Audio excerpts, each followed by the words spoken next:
It's always nice when you feel like you've had to, I'm not going to say do more, but you've been down a man and everybody has to step into a different role and everybody kind of has to cover extra innings, things like that.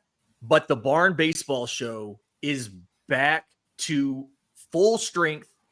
I'm Lindsay Crosby. Joining us from spring training, Sonny DeShera out in Arizona, and Village Vice's Brad Law. And boys, I want to talk about this weekend against Georgia because on paper, it's kind of a scary matchup. UGA has been one of the best teams in the league this year, 25-2. They're rated number 2 in the country.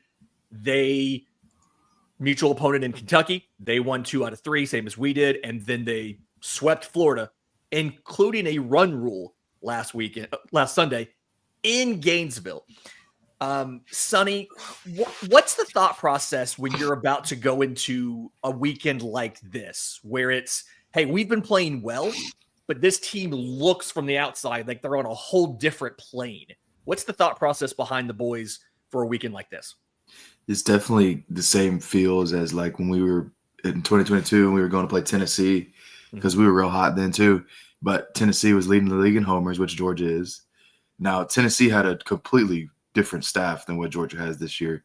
Georgia does not have that staff. But, I mean, if you're just sitting there hitting homers, that's a problem. And so, I don't know. I believe in Auburn's pitching staff to hold them, within 6 to 10 every game.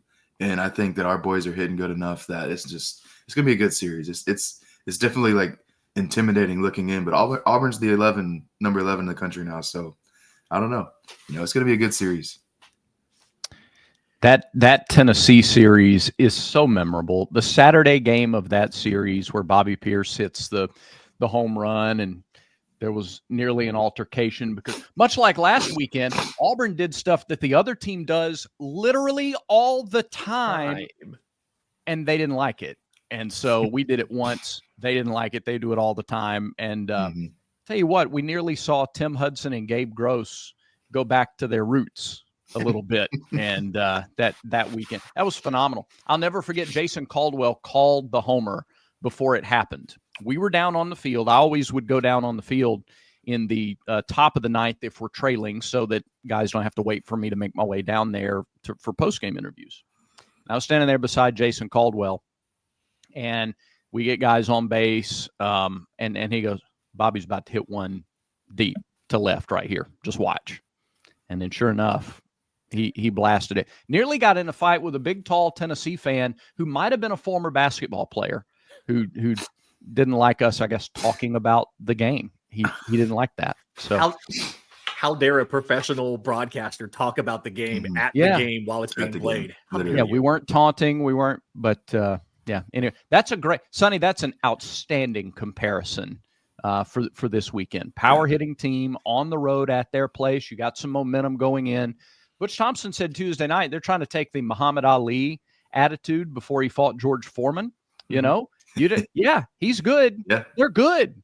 So are we. Yeah. Let's just go play like it. Let's go play with aggression and attitude and confidence and go do the things that we do. It's been successful so far. It's definitely it feels like it's gonna be like a 1-to-1 going into Sunday type of thing. It's not gonna be just nobody's gonna beat the dog out of either of each other. It's gonna be really good. Yeah.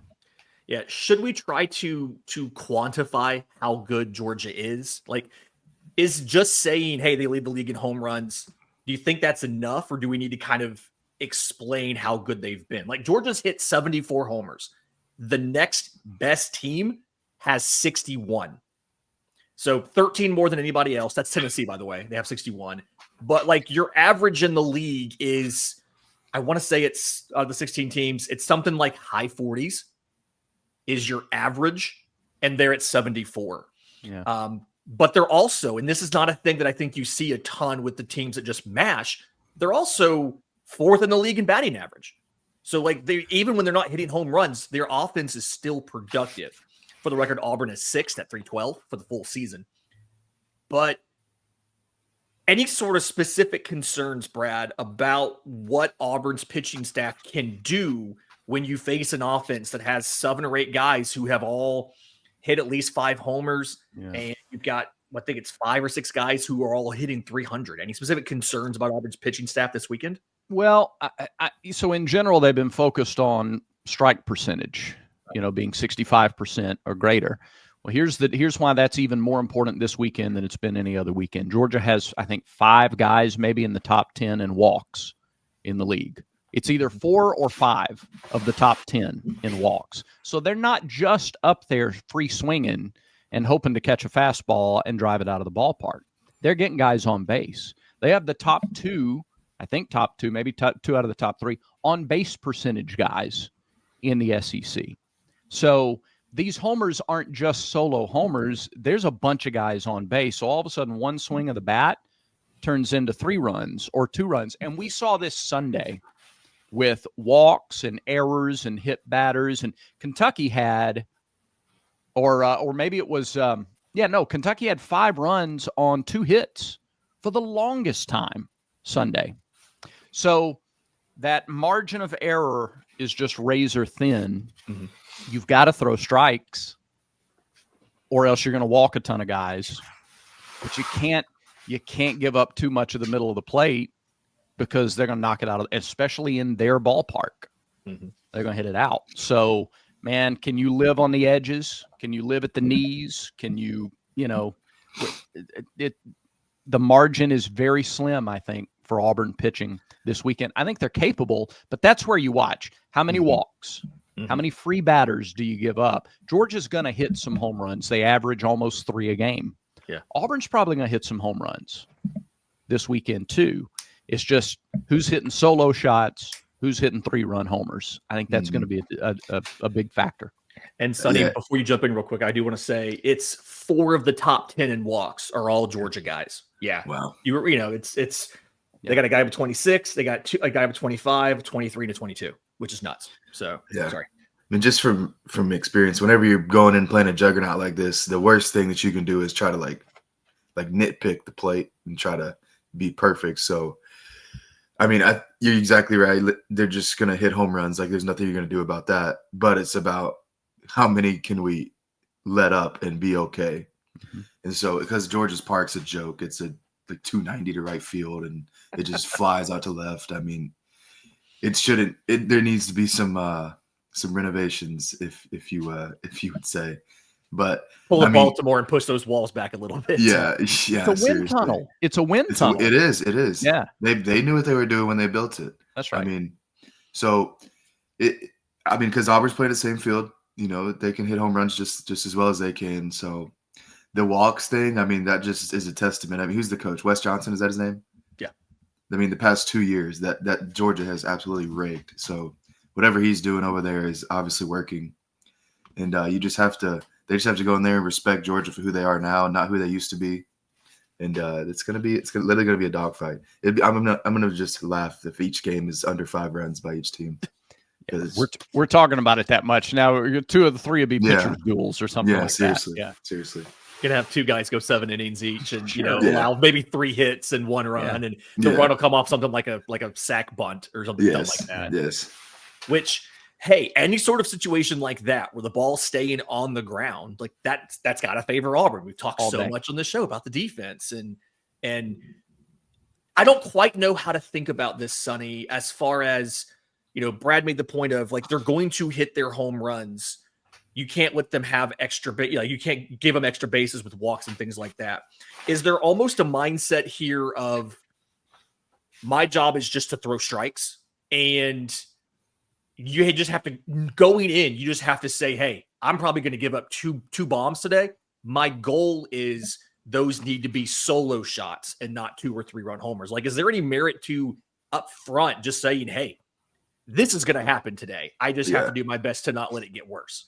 Yeah, I think it's very important to each guy attacks the first batter. Like, whether that's throwing 3 fastballs down the middle, just not allowing that first guy to get on by a free pass. That's going to be big time, because after that, I mean, guys, obviously they're hitting homers and they're walking and they're hitting a bunch of extra base hits. So it's like, all right, I mean, if we can get this first guy out, that helps out big time, big time. But if you give up that free pass, I mean, I don't know what the statistic is, but whenever you give up a free pass, that dude's scoring. It seems like every time when you're playing, but it's big time to get that first out. Auburn just played a series where it won Friday and Saturday and gave up double-digit hits in both of those games. You give up 14 hits, but if only one of them is a homer, Auburn's bat should be able to hang in this series. So, yeah, keep it down. Ground balls are great. You give me 12 ground ball base hits for Georgia and 1 or 2 extra base hits, I'm happy. I'm like thrilled with that in this ballpark. Especially with the Georgia's team ERA, what we were just talking about, it's over 5, right? Or 4? It's close to 5. It's like 4.97. Yeah. I mean, 14th in the league. Yeah, and I'm sure when they're hitting, they're scoring probably 8 to 10 a game, and so obviously that's good margins. But Auburn staff's been very good, very, very uplifting for sure. Certainly like Sam Dutton going in the opener. I like his veteran presence. I love his demeanor, his control. He's been so solid in that spot. I didn't know what to expect out of Sam going into this season, but he's like, aside from the stuff, right? Just that presence on a Friday. He's not intimidated by the moment. He ain't gonna be intimidated going in to Athens and starting this series out. He's kind of built for this role. Yeah, he's been the guy that we talked about at the beginning of the year, who's going to step up and be the lock for the weekend rotation, and it just happened to be him. And he's taken it, he's run with it. Like we said, he doesn't have the stuff that's going to wow you, but he's throwing strikes. He's going to be the guy that has the most success. Numbers, like looking at paper right now of how he throws strikes and how he uses each side of the plate. He's not leaving stuff down the middle. So, I'm excited to see Sam go out there and see how he does. The big thing for me with Sam Dutton, and we've talked to him now a few times previewing series. He's one of the veterans they'll send up there, to sit down and talk to us before the team leaves for Kentucky or wherever it might be, is he said a couple times now, keeping the main thing. Like that's kind of been a mantra, that both Cooper McMurray and Sam have said. I feel like he's uniquely suited, maybe more so than anybody else on the staff, to have that mindset that I just asked Sonny about I'm going to give up probably 2 bombs a day, but it's every other pitch that I throw. Can I, and then when he does give up a big hit, turning right around, locking back in for the next guy, and just kind of letting it off. We've seen situations in the past with different pitchers at Auburn where that first extra base hit or that first home run kind of makes everything fall apart because of the mental side of it. And Sam Dutton, I feel like, is uniquely suited to go out on a Friday night and stay locked in even when some adversity happens, because Georgia's going to make some adversity happen to a pitcher. Yeah, like our starters got to go out there and be okay with giving up, having a stat line of 4 or 5 innings with 3 runs, 5 hits, or like 5 runs on 5 hits, where that's 5 solo homers. Because our guys are playing the same field too, facing a lesser staff, in my opinion. Yeah. And then I guess kind of last question before we get into Georgia staff real quick. Cade Fisher on Saturday, Christian Chatterton on Sunday is kind of the expectation, what Auburn's like to do. They see no reason to change that. Is there any concerns about Cade Fisher and possibly, with his stuff being high 80s fastball, how that would fare against a power hitting team in Georgia? Or is that one, hey, that old reliever in him, that veteran presence, he should be able to navigate that pretty well? Yeah, I don't think he'll have a problem. I mean, it's usually with power hitters, they're looking for harder stuff too. Like they struggle with stuff that moves, and Fisher's got, stuff that moves all over the place. It's just the thing with him, he's got to throw strikes. If he throws strikes in that ballpark, he won't have a problem. Yeah. Yeah, I agree. Love what I saw from Cade too last week. He comes out of the ball game after 4 innings. Auburn has a 2-1 lead when he comes out. And again, is it 7? No, but it's incremental progress. Where was he the week before? 2 1/3. 2 1/3. He gave you almost twice that much last week. I don't even know that he's got to go 4 in order to match this, for you to say that he took the next step in that progression. But if you get close to that, yeah, I think that's a great take from Sonny, that his stuff might be geared to cause this Georgia offense some trouble, we say, hopefully. I mean, because I haven't seen Cade really get hit this year. He gets in trouble when he doesn't throw strikes. That's right. And just like anybody, it's a lot harder to throw with guys on first and second than with nobody on base. guys just aren't barreling stuff up Yeah. against him that well. When Yeah.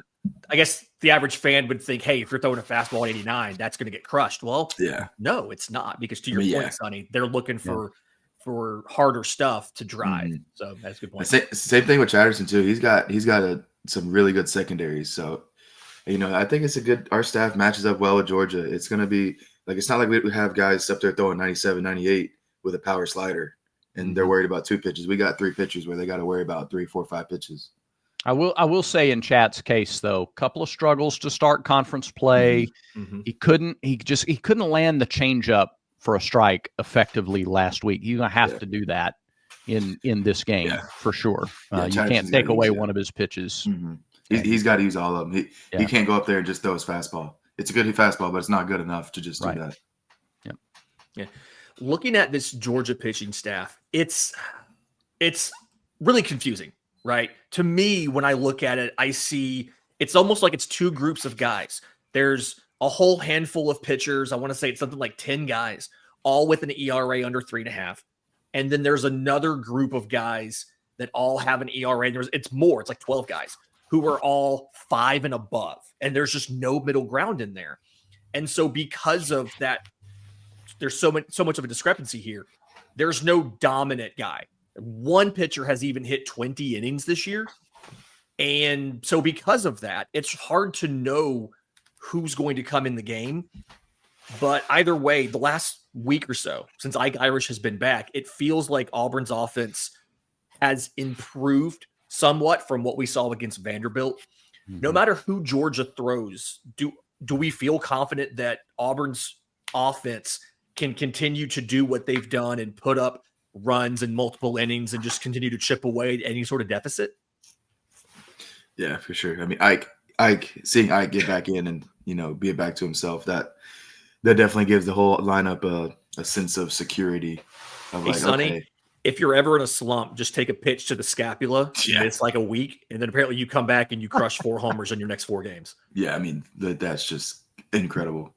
And so just like the guys seeing him, their guy, like that's who they're looking to get the team rolling. And so just the fact that him come back and do that, have a 5-hit game, and then what did he have, a 4-hit game last night or 3-hit? He had 4-hit Tuesday, yeah, 4-hit Tuesday, or 2, not last night, but Tuesday. He's 11 for his last 19. Yeah. Is that good? I'm not like, is that not bad? Pretty special. Okay. Pretty special. Look, and that's how him. Yeah, I was gonna say, knowing him, he's like, oh, I'm back. Sorry, I figured it out. Here we go. So we interviewed Ike on the field after the game Tuesday, and he talked about getting his feet, kind of his footwork down again. When he can get his foot down and in alignment and everything, I don't know. You can speak to that more than I can. It's just words to me. But he's talking about when he gets his feet right, he can be pretty special. That was his quote. I could be pretty special. He said, and when I don't, I suck and I don't deserve to play Division I baseball. I love that quote from Ike's like, there's no hot or cold with you, is it? It's or that's all it is. There's no middle ground. He just starts shaking his head. Nope, no middle ground. Man, that's him. That's literally him. He's so like 100% or 0%. There's no in between. He's like, oh, yep, did this today. Figure it out. Here we go. And then 2 days later, you talk to him like, it didn't work. I got to do something else. Like, hey, man, you hit 400. You do whatever you want. It's worked for the past couple of years. You hit 500 in the last week, right? Okay, I want to just kind of real quick, if we had to pick an Auburn hitter that needs to have a good weekend for Auburn to win this series, and I take away Ike Irish, you can't choose Ike Irish, give me a name of the guy that needs to either come in big in the clutch or needs to consistently be getting good swings, getting the ball in play, and making things happen. Maybe Brad, go first. Yeah, Eric Snow, because he's your leadoff hitter. That's your go-to one answer. I'm going to go with. Yeah. Well, and also too, in 6 conference games, I hate bringing this stat up because it sounds negative. It ain't positive, but Snow, Ballou, McMurray, Fabian are all under 200 through these first 6 conference games. Now, I don't expect coming in this. Look, they faced the number 2 ERA and the number 9 ERA in the conference so far. So I don't expect that to change. with all due respect to Georgia's staff, they're the 14th ERA. We talked, they give up a full run per game more on average in team ERA than Kentucky, who's ninth. So, and we saw how Auburn hit the ball well in Lexington. So, but those guys are just, I mean, man, those are your veterans. Those are your experienced guys. Those are your backbone. Those guys are going to have to hit above 200 in conference play. And in Snow's defense, I'll say so far in conference play, he's 3 for 22 offensively, but he also has 5 walks. Sure. And he's only struck out once. So like the good thing is for him. Well, he doesn't strike out. He just does not strike out. Like Cooper's walked 5 times. So like some of these guys are getting on base. Snow's on base is 321, right? But it's the hits are more important, I think, than just getting on base. Sure, but in saying that, it's not necessarily like, oh, he's been bad, but it's like he's the leadoff hitter.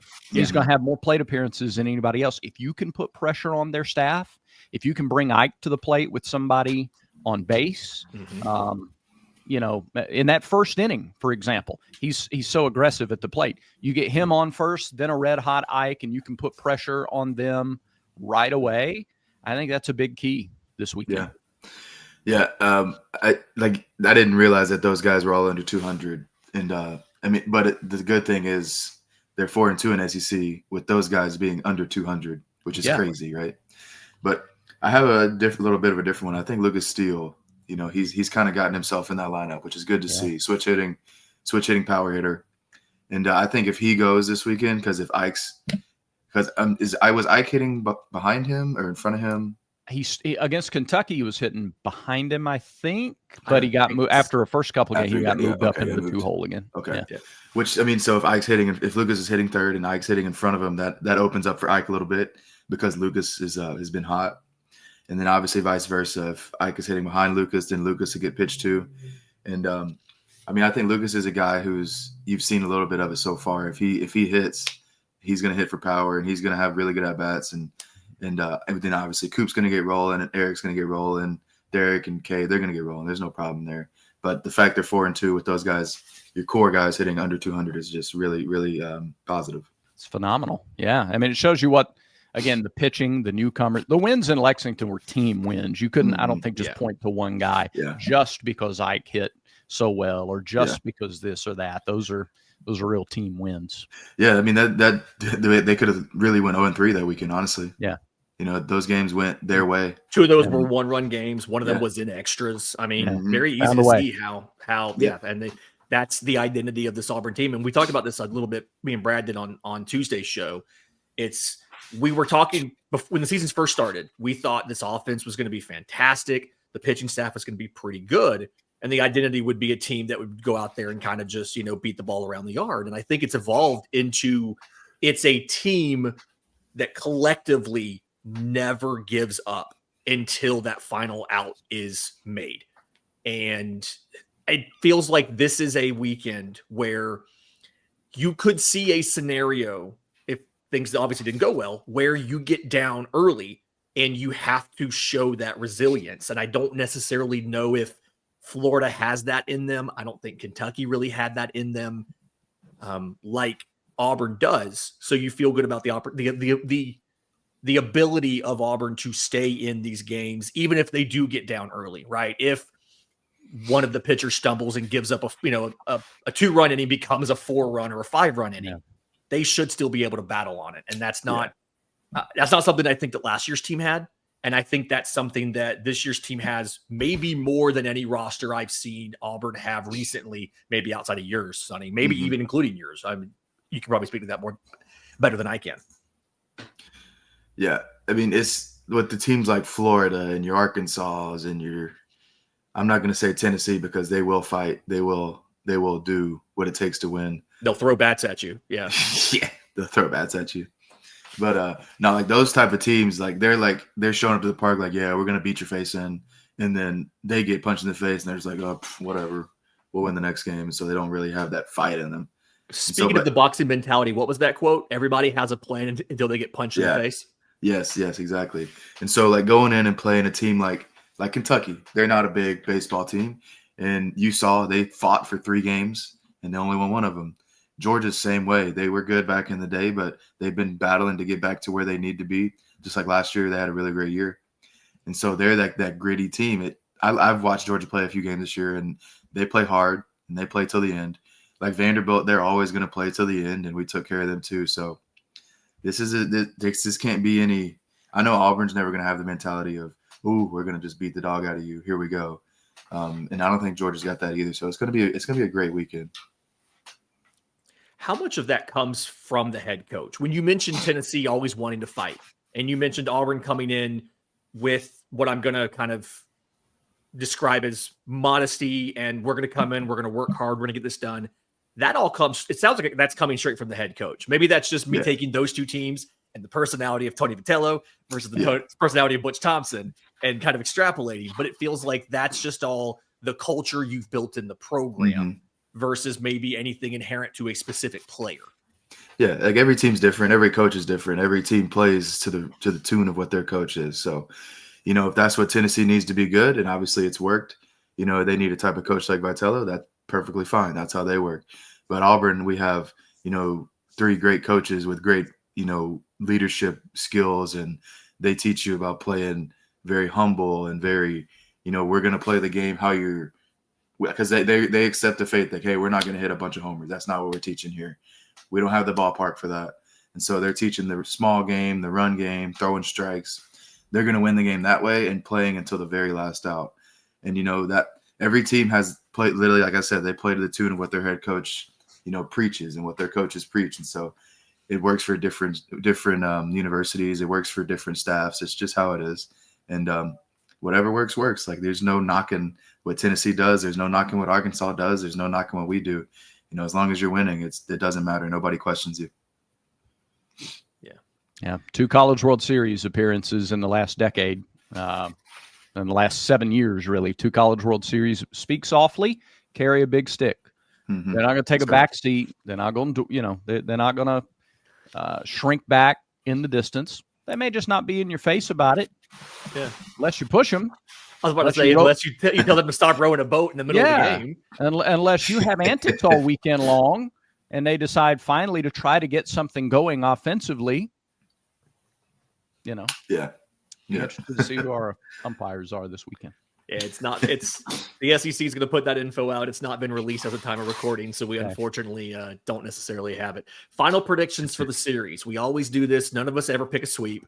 But final predictions record-wise for the series and an MVP if Auburn wins it.